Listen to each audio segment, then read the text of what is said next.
Alright, today we're doing a 75,000 mile service on our 2019 Honda Pilot EX-L with all-wheel drive. So every 5,000 miles we change the oil filter and do a tire rotation. This happens to be a 15,000 mile service interval, so along with the oil and tire rotation we will also be changing the engine air filter and the cabin air filter. So let's get started. Alright, so we're going to change out our cabin air filter. I'll put links to everything in the description. Today I'm using a Bosch cabin air filter. So I've already cleaned out the glove compartment. So what you do, your cabin air filter is going to be behind this glove compartment. So this is really easy on this car. You just gently press in on both sides and drop that down like that.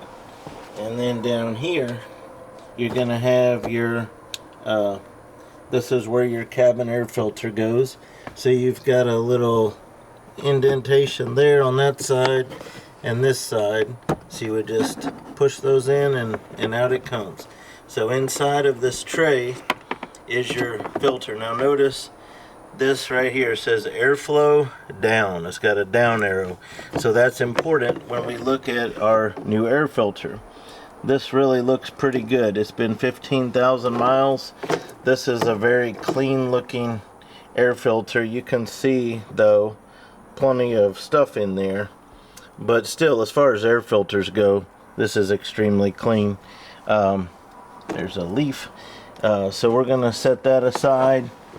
And then the reason I pointed out that airflow down is because when you look at your new filter, no matter what brand it is, it's going to have a little arrow on it for airflow. So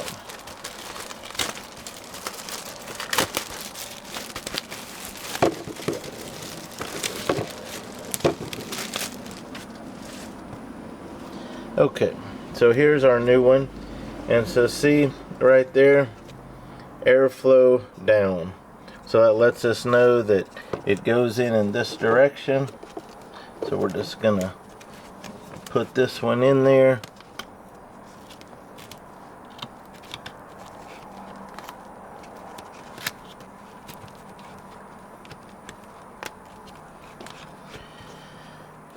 Okay, so we just want it resting in there nice, and then we just line it up back there. Slide it right back in and you're going to hear it click. Okay, so we got that click sound. That's back in there. Now we're going to take our glove compartment and we're going to squeeze in on these sides, and then it's in. So this job is done. You just saved yourself at least $40 in about 2 minutes. Alright, so we're going to change out our engine air filter on our Honda Pilot.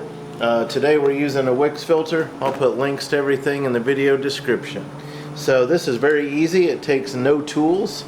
So this is where our air filter resides. We have a clip there,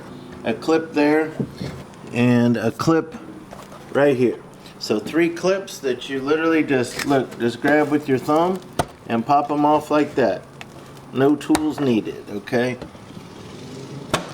So then once we do that, what we do is we pull up, and we're going to pull out a little bit this way to loosen it from what's holding it in back there in the back, okay? So now we've freed it up, and the reason I said we had to pull it towards us, see these holes right here? Those rectangle holes? Well, the back of this air box has these little fingers that go inside there, so that's why we're pulling it out a little bit. So if you have trouble pulling it out or putting it back in, that's probably where your problem is, where it's hanging up at. So we take our air filter out, we look inside, and we see a bug in there, we see a leaf right there, so we're going to clean those out. I will pick those out of there real quick. But before I do that, even though this looks the same, you take it out and set it down in the orientation in which it was in there. So you could tell on this side it looks like that, but on this other side you see this plastic piece is different. And so the reason I point that out is it does matter how you put it in there. If I try to put it in like this, it won't fit. I want to put it in like this. So that's why it's important to keep track of those little details as you do these simple jobs. That way you don't have frustrations that go with it. So when we take our new one out of the box here, we're gonna see that, you know, it looks like this on that side. So this is the right orientation. This other side has that plastic piece right there. So we're gonna put our new one in just like this right here. So I'm gonna set it there in the right orientation, and I'm gonna get rid of this dirty one, and I'm gonna shut the camera off for a second while I clean out that air box, and then we'll install our new one. Alright, so our air box is clean, so we're gonna lift this up. We're gonna put this in there like that, drop it down. Now we're gonna line those fingers up back here before we push it in. So when it's still kind of at an angle, I get those lined up, push it in, one clip, two clips, three clips. Alright, your engine air filter is done. You probably saved yourself at least $40 doing it yourself. Alright, so we're getting ready to jack up the vehicle. So we just laid out some stuff we're going to use today. We're going to be changing the oil, so I have that set out. I've got things I need to rotate the tires, and so check the link, check the video description. The video description will tell you everything that we do in this video. It'll have links to all the tools, all the parts, the oil filters, the crush washers, the sockets, sizes, torque specs, everything. So before we jack up the vehicle, unless you're using an impact gun to loosen your lug nuts after it's up in the air, you're going to want to loosen your lug nuts while the vehicle is on the ground. So we have a 21 millimeter deep socket, so you need a special socket set for wheels. You're not going to be able to use, you know, regular sockets for your wheels. So you're going to want to buy a little kit like this. I'll put links in the description. It's got 6 main sizes of lug nuts. Each one of these has 2, you know, on different ends, and then it's got this piece with it that goes in, and it's made for these higher torque situations. So this one's a 21 millimeter, and we have a locking key. So you're going to want to get your locking key. If you have a, you know, an anti-theft socket, you're going to want to locate that and have that with you for this procedure.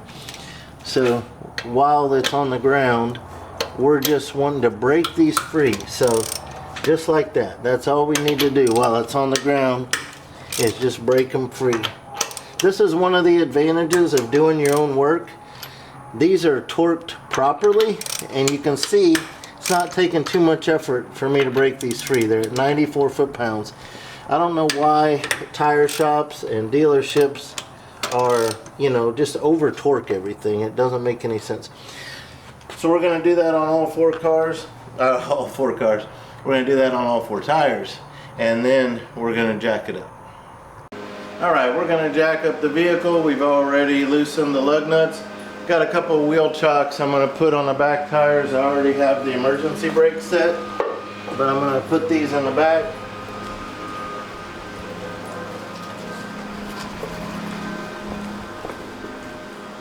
That's going to keep our car from sliding backwards.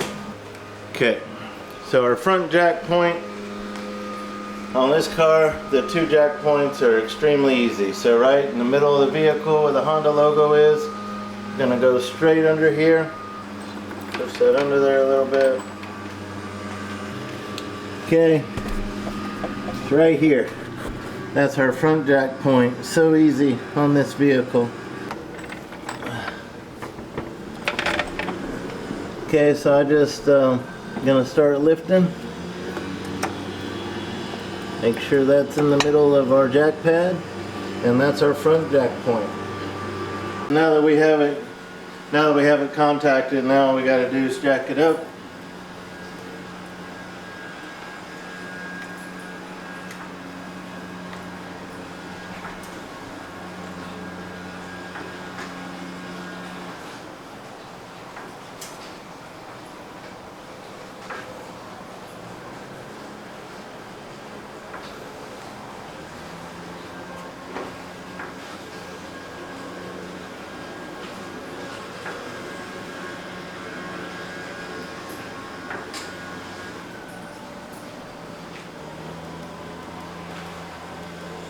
Alright, so I use these Touring 3-ton jack stands.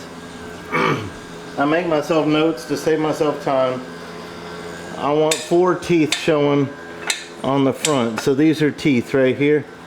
So I want to get it high enough. That's 4 teeth showing. That's how I make notes of how high I want the car. So I don't quite have it high enough. I'll go a little bit more.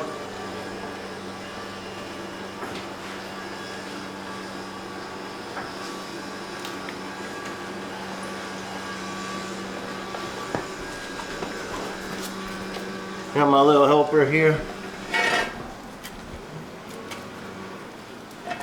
Okay.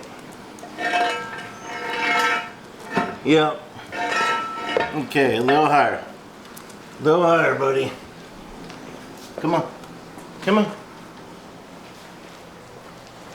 Okay. Come here. Boy, that looks so high. But what will happen is, that's why you write down the teeth. You need it higher than you think you do, because of when you do the back, it's going to come down a little, okay?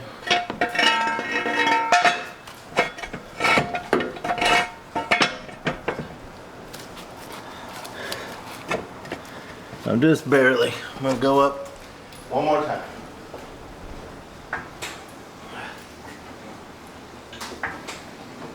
Okay.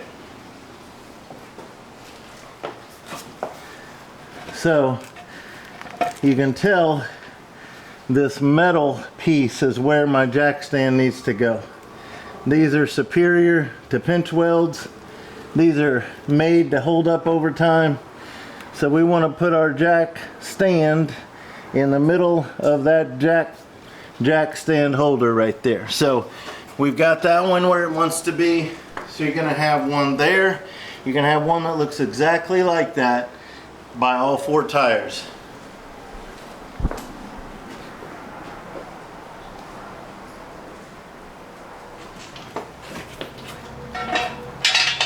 One, two, three, 4.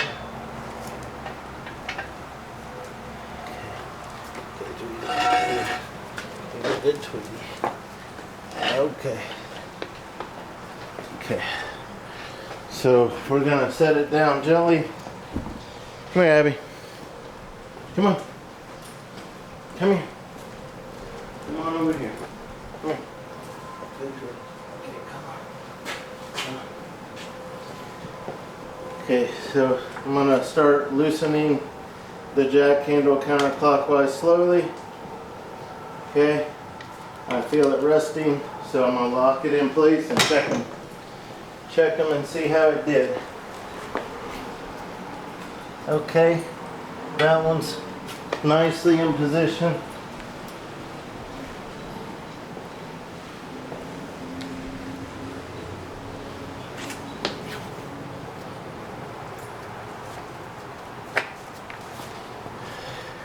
Okay, so they're both nicely in position.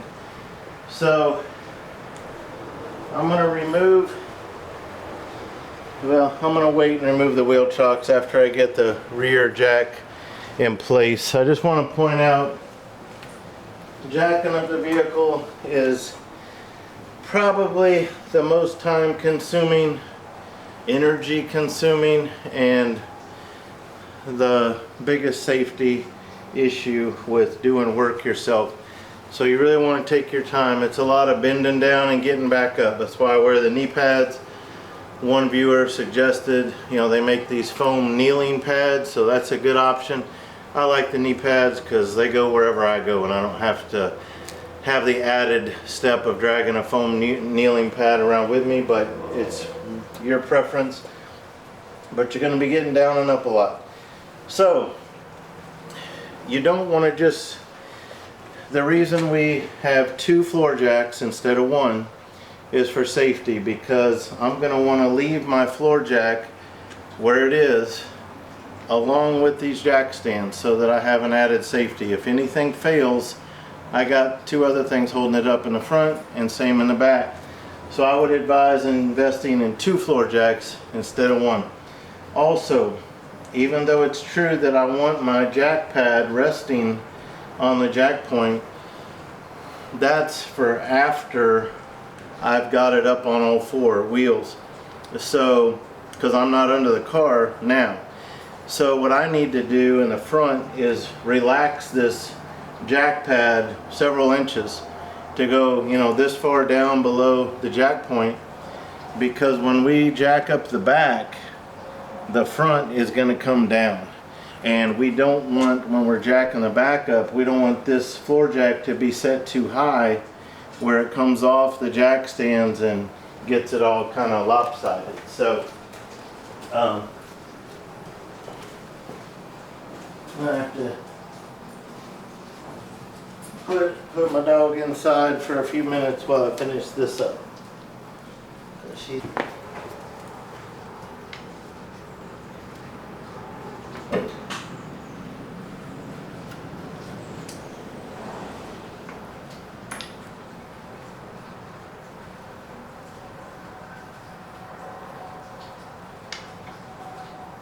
Okay.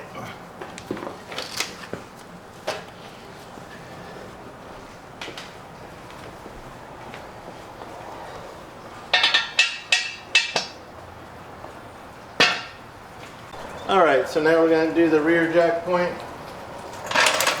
So likewise, very simple on this car. Straight in the middle of the back. That's the way you want it. I wish all cars were this simple.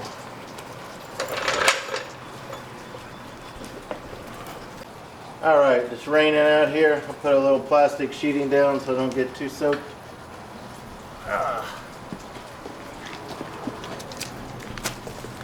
Alright, so back here, you can see that red light, but that's our jack point right there.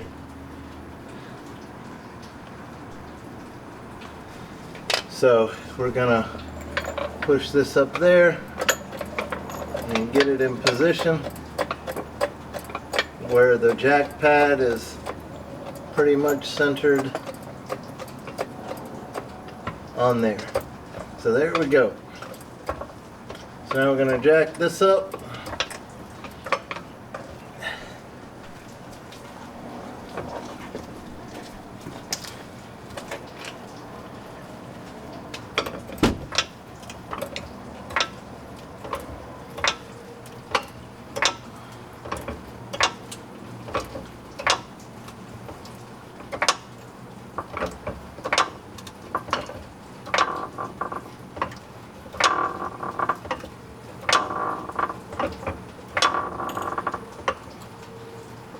Going to go check my front jack stands, make sure they're still in a good spot.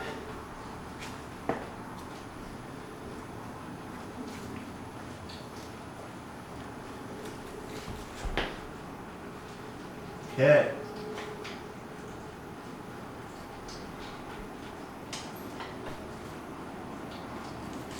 My front floor jack, I had put down several inches, and the front of the car had already come down enough to get real close to touching it. So I put it down some more.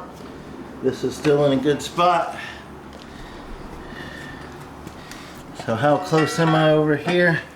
Very close. Again, I have 4 teeth showing on my jack stand.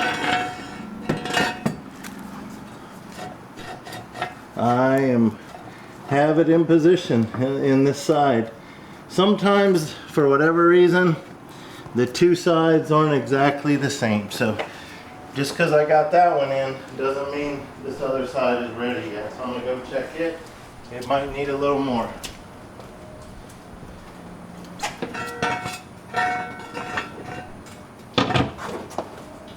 Nope, it's ready as well. So now we're going to loosen our floor jack, let it down, let it sit.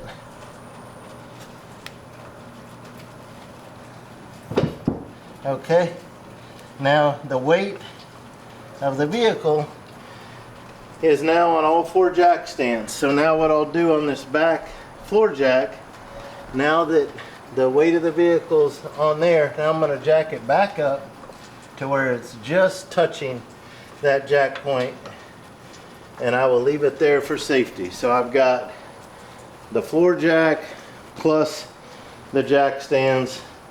I'm going to move these wheel chocks out of the way. They're no longer needed.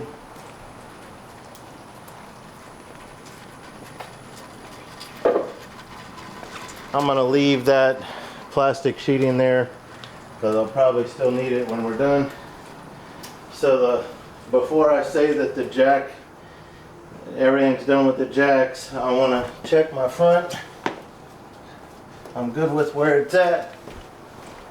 I want to take my front floor jack and I want to jack it back up to where I'm touching that jack point again, now that I've got the back where I need it.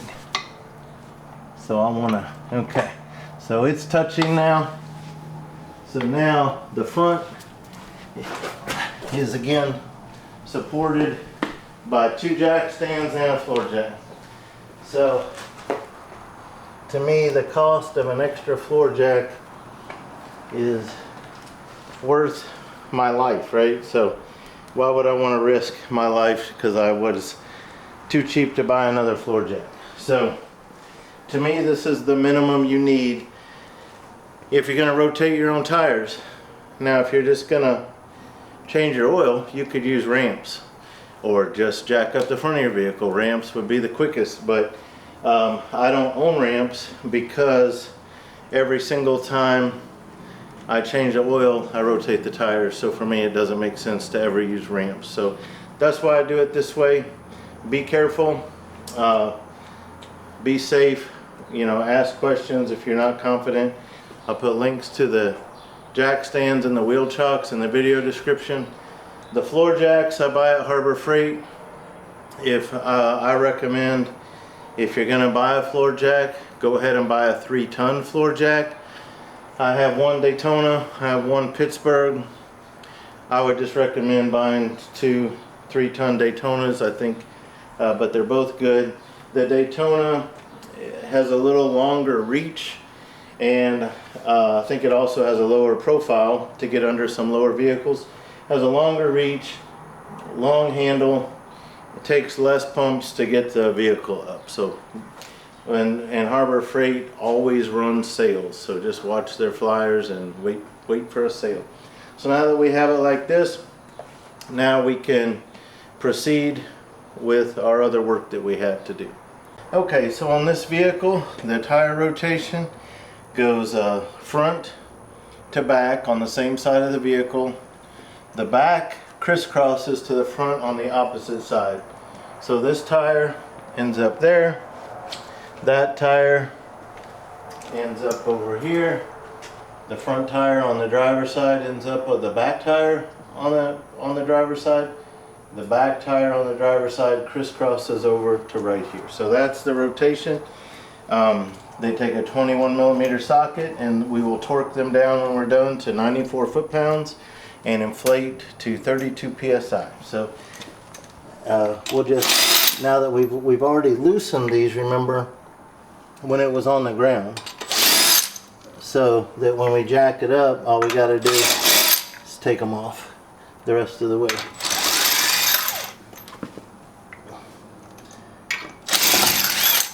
So when you take them off, it's a good idea to do a few things.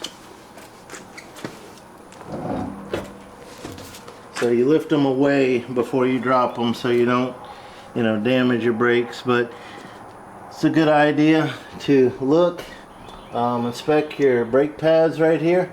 Make sure you have plenty of pad left. Look at the inside of your tire. Make sure you don't have any damage like bubbles or punctures or anything on the sidewall. Look at the tread depth. You know, how much tread depth do you have? Same on the outside. Do you have any bubbles or punctures or anything? And as we roll this to the back, we're just looking at the tread, seeing if we have any gigantic rocks stuck in there that we want to get out, or any screws or nails that are in there that might be causing us a problem. And so then when we get it back here, you know, we're going to leave it in this location.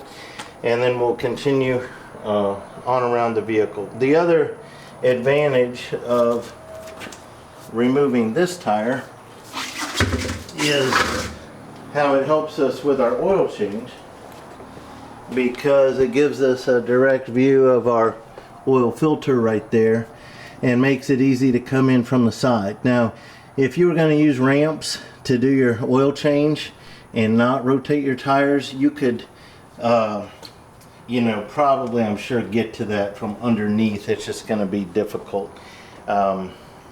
So that's another thing. While it's jacked up, if you were going to use jack stands, not ramps, but if you're going to use jack stands and not rotate your tires to change the oil, you could always move the wheel this way. Turn the wheel to the right. That would put the wheel here, and you would have room to reach in from the side. But I'm sure you can get it from the bottom as well, but because we always do the tires, this makes it easy. Okay, so another thing I use is this tire depth gauge, where you put this part in the tread depth and push down until the plastic hits that, and it tells you, you know, you're in a green. But these may recommend changing them a little early, but because even when the tires are new, it's going to be, you know, in this area. So we're not too far from the yellow though, so probably a sign to us that in the next year to 2 years we're going to need new tires.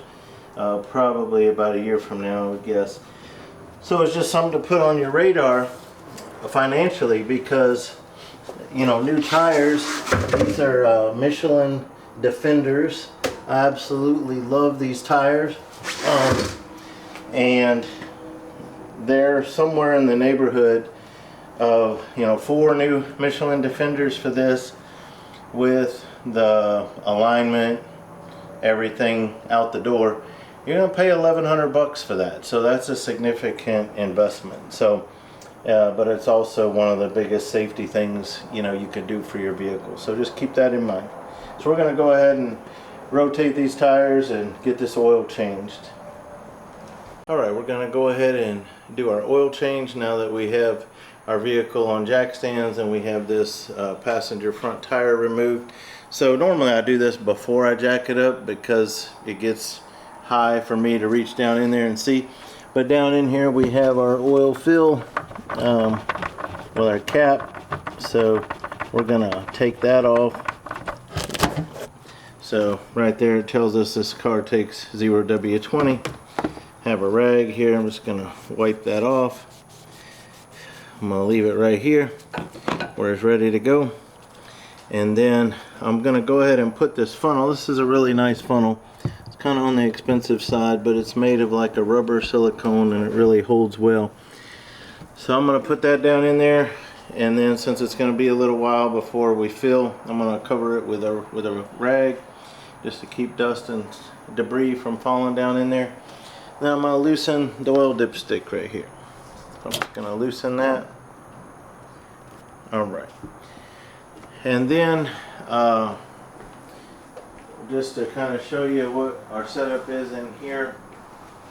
So 0W20, we're sticking with the Pennzoil Ultra Platinum, full synthetic, and the Pure Layer Boss oil filter, 5.7 quarts. And so what we have for tools, we have some shop rags. For the oil drain bolt, that's going to be a 17mm socket.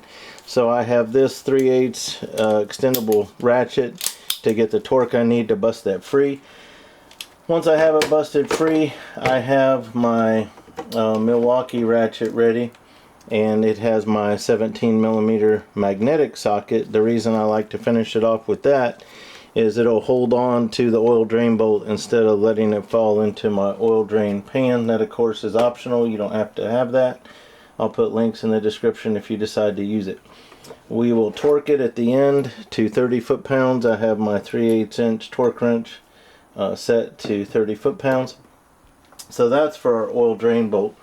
For the oil filter, I have a nice strap style filter that I can use with this, but lately I've switched to oil filter pliers. So I like how I can just reach in from the side and loosen that, finish it off by hand, so I'll be using that. And so I'm going to go ahead and pour the oil. I like putting, this is a 5-quart container. I'll be putting 5 quarts in that, and then I'll be putting 0.7 quarts in this for our 5.7. So I'm going to do that off camera right now. Okay, so we have our 5.7 quarts in here. So if you're going to do this regularly, you're better off saving money and buying these 5-quart jugs, and you know, start off with 2 of them to get your 5.7, and then, but if you're just doing one oil change, you could buy a 5-quart and a 1-quart, but you're going to pay a lot more per quart if you buy them singly. So we have this 5 quarts and 0.7 for a total of 5.7. Now we can take our new oil filter, this black rubber ring. We want to make sure that we lubricate so it never sticks to the vehicle. We're also choosing to pre-fill our oil filter with oil. You do not have to do this, totally optional.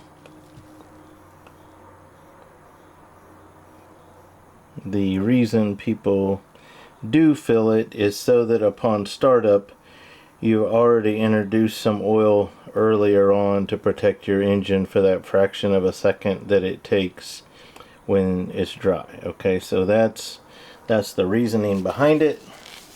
Whether or not you want to do it is completely up to you. I choose to do it. So I dip my finger in the oil and lubricate the black rubber ring. This is something you do need to do. So pre-filling the filter is optional. Lubricating that seal is not optional. You do not want that to stick. I've never had one stick, but I hear that it can happen. Okay, so now I'm going to take my tools and my oil filter out.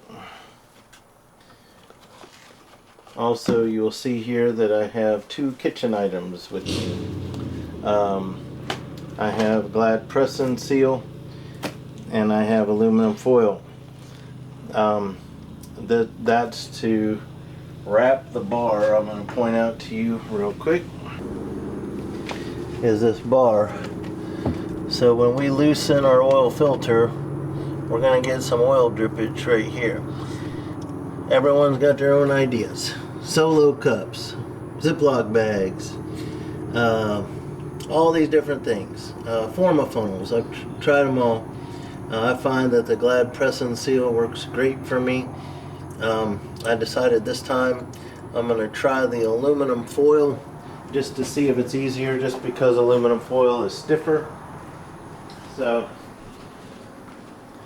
I'm going to grab some aluminum foil and just kind of see how it goes. So this is one of those things, just a little bit of time ahead of time saves you on the cleanup time. So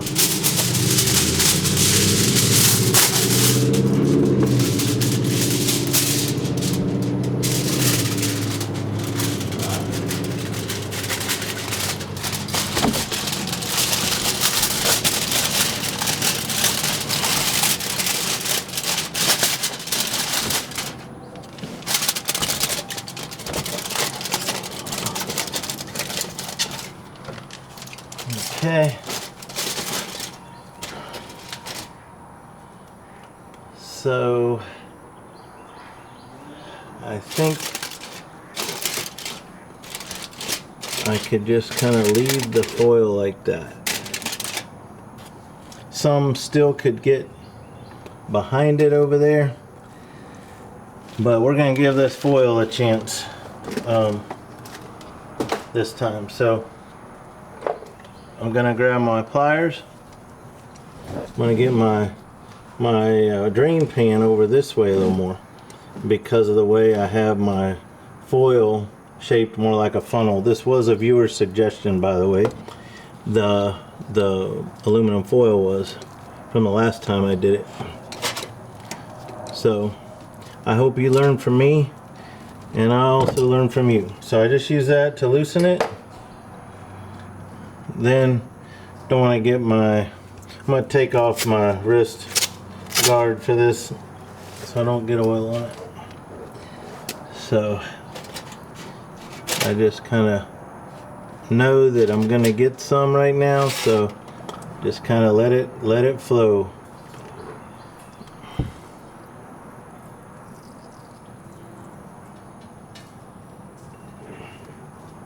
So you're only going to get a little, and that's why it's worthwhile to do it slow and to stop and let it kind of catch up with where you're at. So now this is why I wear these blue gloves. I'm going to end up grabbing, you know, a little bit of oil on that filter. No big deal. So I'm just going to spin it till it's off those threads.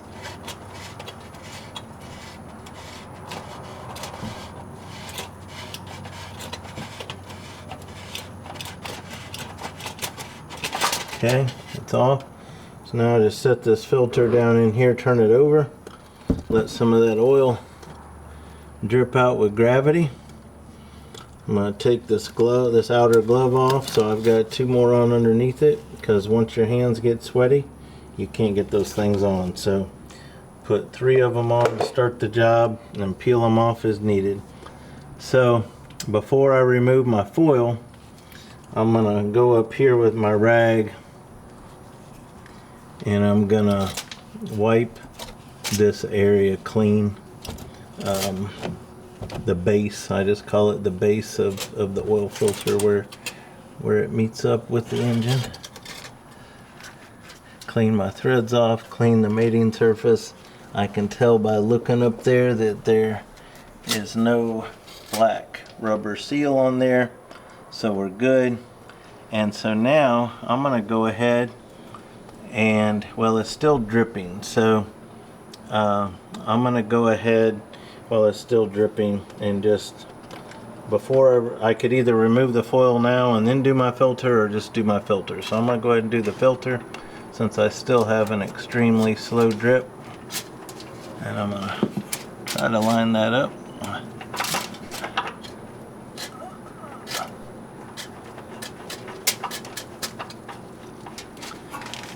Spin it on by hand until it contacts the base, which is right there. So now I'm going to go ahead and gently try to get my aluminum foil out without having it spill on what it's been protecting this whole time. But it did not work. So my press and seal is going to be the way to go for me. So I never got that with a press and seal. So with the aluminum foil, its advantage is it's stiff and you can form it. The disadvantage is it tears easily, and I end up with a mess similar to what I would have ended up if I didn't use anything. So I tried it once, that's it. So glad press and seal it is for me. And so I'll just take my rag, wipe that up. That's how you learn. Try different things. I've tried so many. I think I'm done experimenting. The Glad press and seal I'm 100% satisfied with, so I don't really see the need to keep trying. I've tried probably at least 6 or 7 methods over the years, and I think putting the press and seal on, you just wrap it on. You can see it in my previous oil change video. Use the press and seal, see how easy it is, how great it works. You'll either have nothing or maybe a drop or something, or sometimes this will be completely clean with a press and seal, but when you first fling that oil filter, you want to do it slow so it doesn't sling oil back on the oil pan behind it. So anyway, you don't use a tool to tighten the filter, so you just do it by hand and it's done and good to go. So the oil filter is completely done. So what we're gonna do is, I've got this container I used to take the used oil filter to recycle. So I want to clean out my bucket here of my trash so that when I change the oil, I don't have my oil bouncing off and ricocheting off of anything in the pan. Like, I don't want the oil coming out, hitting that filter and then splattering me or splattering outside the area. So I just take a moment to clean this up. I'm going to put these in the trash can and then we'll drain our oil. Okay, so we're going to show you where our oil drain bolt is with the camera first. So coming in under here, there's our oil drain bolt right there. Okay, right here. So that's what we're loosening. We have our 17 millimeter socket. I put a 3-inch extension. You don't have to use that, but it just kind of gets you away from it a little bit. Actually, I don't have it on this one. I have it on my other one. So you don't need it. I don't have it on here right now. Okay, so all we did there was we cracked it open. It was that easy with this extendable ratchet. So I'm done with that one. So now I use this one. This is optional, but I use this with the magnet so it'll hold on to the bolt and it gets my hand away from the oil that's gonna fire back at me as soon as I loosen it. So I get my drain pan in place and get my body out of the way.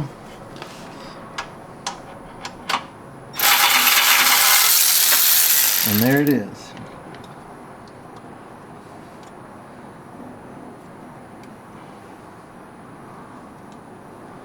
Okay, so our oil is draining. We'll put our drain pan in a location where even when the oil comes back the other way, it's going to be alright.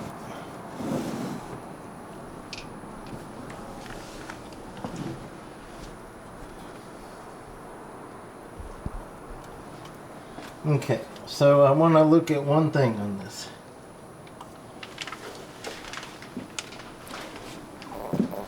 Last time we did it, we did an aftermarket oil drain plug that has a magnet on it. Okay, right here. And, you know, I don't know if that's necessary. It's a very small magnet compared to like a transmission plug bolt, but you know, I don't think it grabbed anything. Let me wipe it with this clean part of this rag. Let's just see if it. Okay, I notice a slight bit of metallicness there, but it's minimal. I would say it's one of those things that doesn't hurt anything, but I wouldn't say that I could recommend it. You know, it's just one of those optional things, but it doesn't hurt anything, but it doesn't really seem to help either. And I did notice when I put it on last time that the threads didn't start as easy as the factory drain bolt. And so for that reason, I think I'm going back to the factory drain bolt. Okay, so we went back with our original Honda drain plug, new 14 millimeter crush washer. Always start these by hand. So we're gonna start that by hand and just rotate it as much as we can by hand till it contacts the base. Okay, and then that also will stop the remaining slow oil drip that you'll have, so you can clean it up after. There's no point cleaning it up before you do that because it's just going to keep dripping. So once I have that, I don't have a drip anymore. I can get my drain pan out of the way a little bit, and then I got my torque wrench set to 30 foot-pounds, so I'll just get that on my drain bolt, and then I will go till I hear a click. There it is. So that's 30 foot-pounds. And so from the bottom of the vehicle, our oil change is done. Just remember, we don't have any oil in the vehicle, so our last step will be to add that oil. Alright, so now that we got our drain bolts torqued down, our new oil filter on down below, we're going to take our cover off of our funnel. We have our 5.7 quarts already measured out.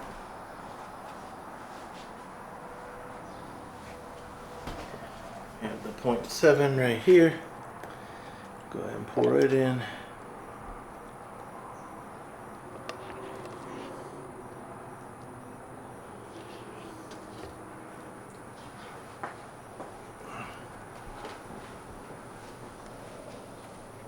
We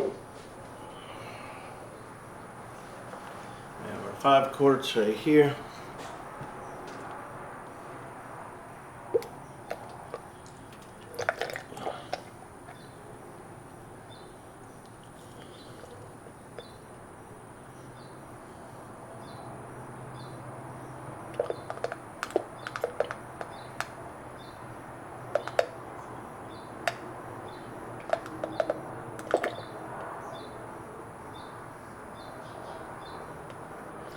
Kind of pour it slow and steady.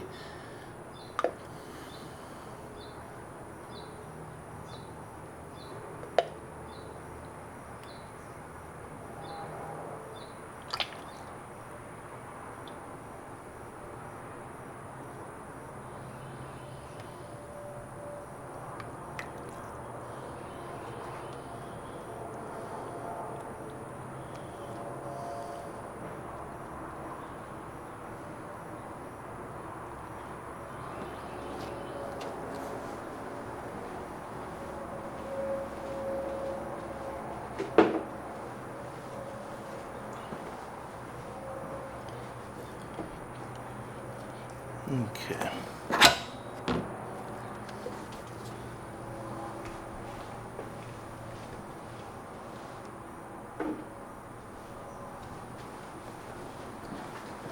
Okay.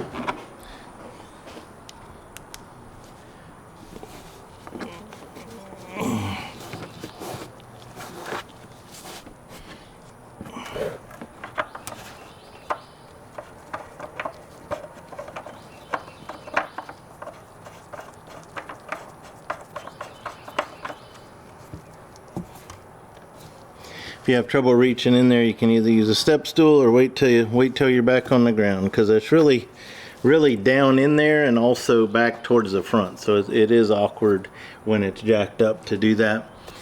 So we will run the vehicle and we'll check the level, but we've done these oil changes on these Honda V6s many times, and 5.7 quarts is accurate, but we will do that. But that's the end of our oil change. Since we were doing an oil change along with the tire rotation, after I took that front tire off to access the oil filter, I went ahead and completed the oil change, and now I'm resuming a tire rotation. So just going to continue on loosening these lug nuts.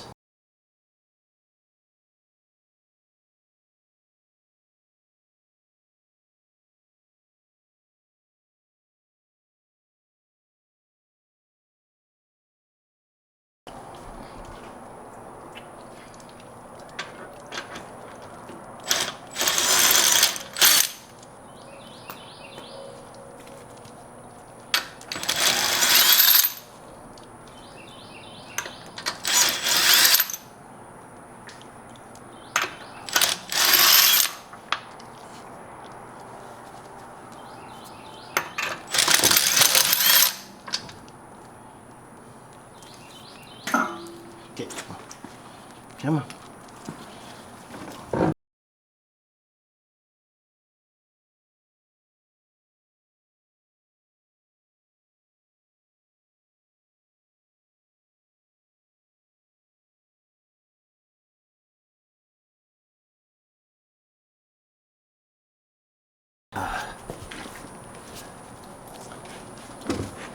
All right, so now we can start putting them back on. These things are heavy, so you want to take care of your back. Make sure you're comfortable doing stuff like this. If not, just take it to a tire place.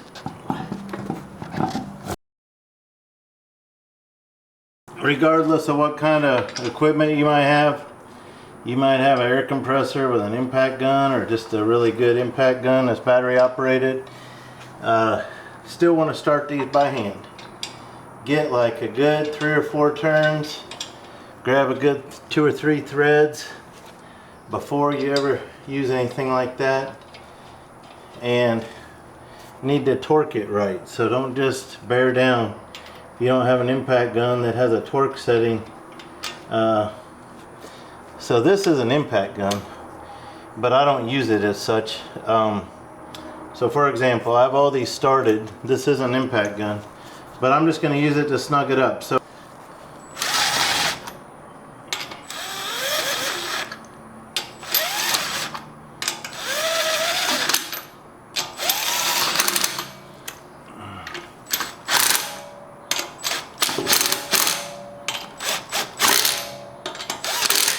you're kind of going around evenly. You're not bearing down on one of them and then doing the other 4.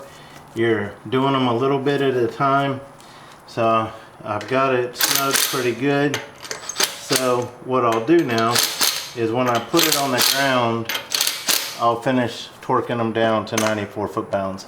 So what I did with the impact gun was snug them up, but they're nowhere near 94. But they're tight enough to where the wheel's not going to shift when it hits the ground. And that's one of the advantages of doing these things yourself. You don't over torque things. And dealerships, professional mechanics, I don't know why most of them don't use torque specs, but you know, you saw where the oil drain bolt was 30 foot-pounds. That's pretty easy to loosen. Man, sometimes, you know, I've loosened them when someone else had done the work, and it's like all you can do to get that thing open, and you know they didn't use any care with how much torque. So that's another advantage with doing things yourselves, is that you can do it right.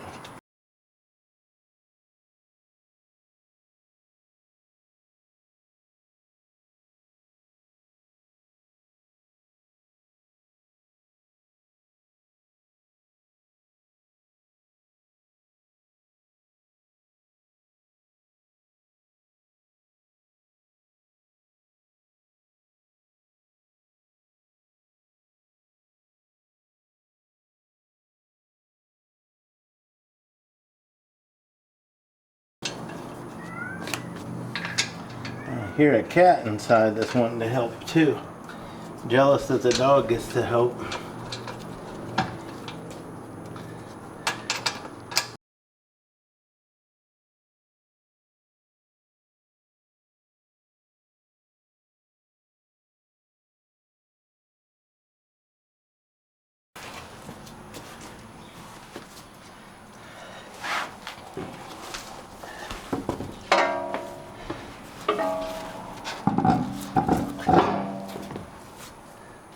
Just so you know, when I pick that up, I'm looking through these holes to line it up. So when I pick it up, I've already got it pretty much lined up.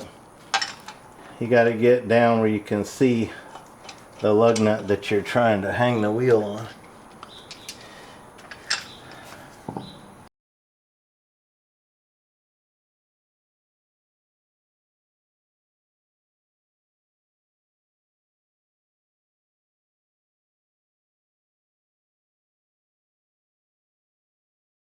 Okay, so we got the tires rotated, and so now we're going to do reverse of what we did before.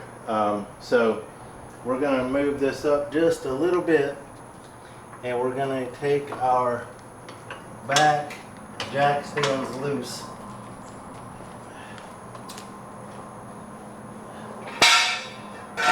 So you notice I barely have to move it up to break these back ones loose.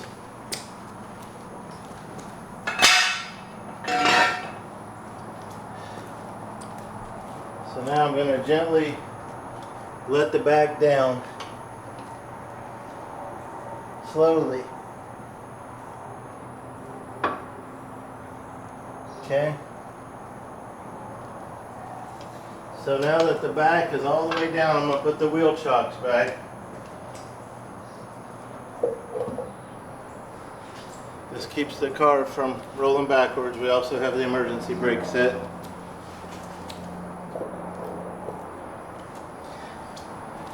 So, don't need that anymore. And I'm done with this jack.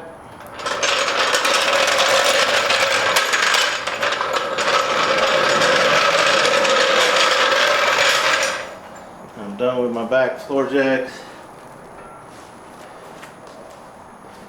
So now, get to do the front. So now that we moved the vehicle around a little bit, I want to go back under here and make sure that I'm still where I want to be. Make sure it hasn't moved any. So yeah, I'm gonna just make sure I'm in good shape. Where my jack pad is right in the middle of that jack point.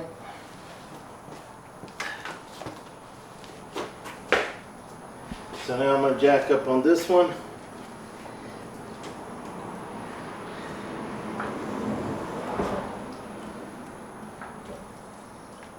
Now I'm going to go see if I can get these out. Not quite.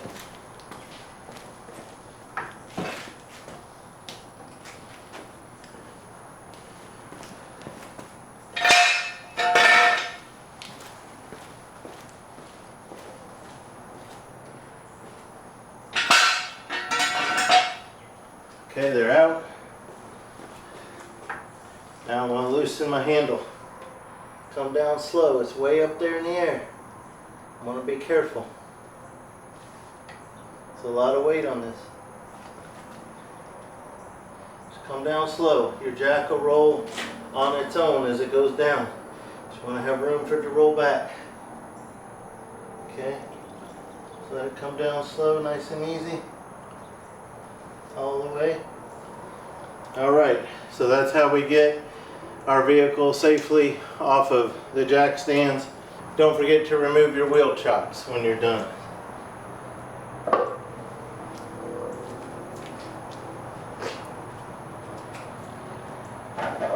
Alright, so those are your jack points.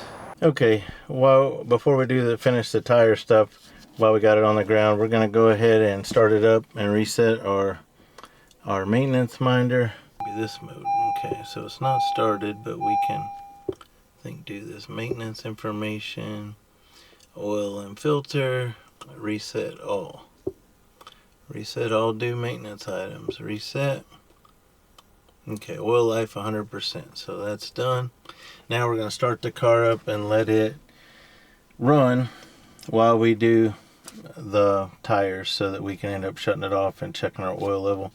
You can see the mileage right here. 74,838. We're calling this our 75,000 mile service. We're just going to let it run while we mess with the tires. Alright, now that we have the vehicle down on the ground, we have our torque wrench set to 94 foot-pounds. We're going to go till we hear a click. That's it.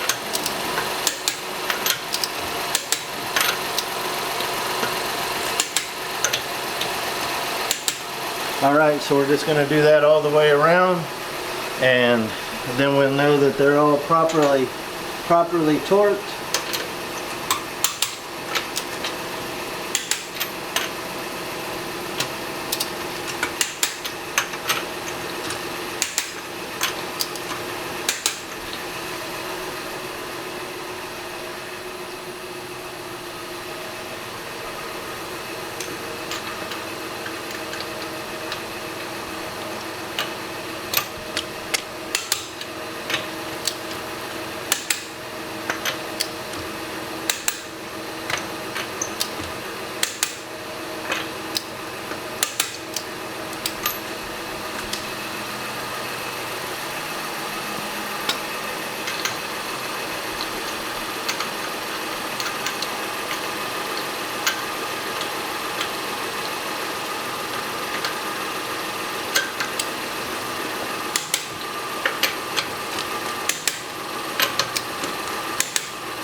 Alright, so all lug nuts are torqued. So now we're going to inflate all these tires to 32 psi.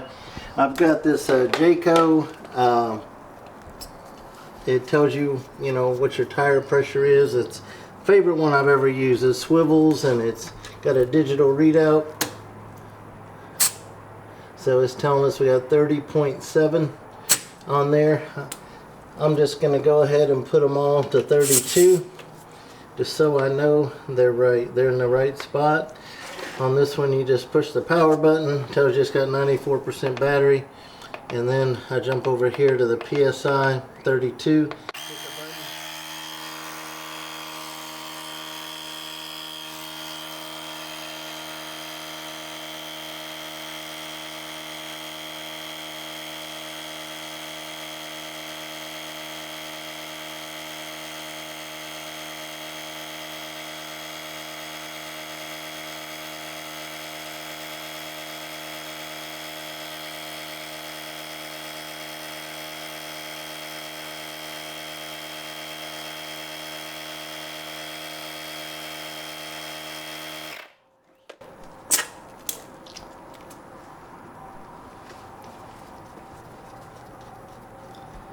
Alright, so we're just going to do that to all the tires, and then our tire rotation will be done after that.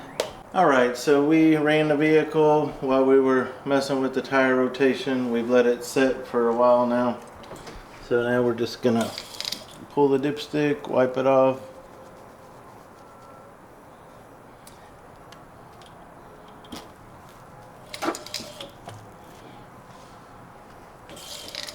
Okay.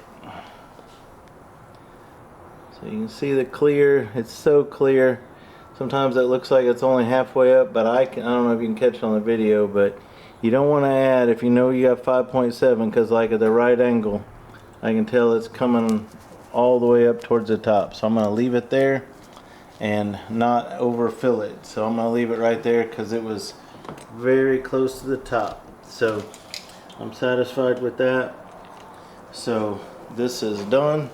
So we've changed the oil, we rotated the tires, we changed our engine air filter, we changed our cabin air filter, we experimented with aluminum foil. That was a fail for us. We're going to stick with the Glad Press and Seal.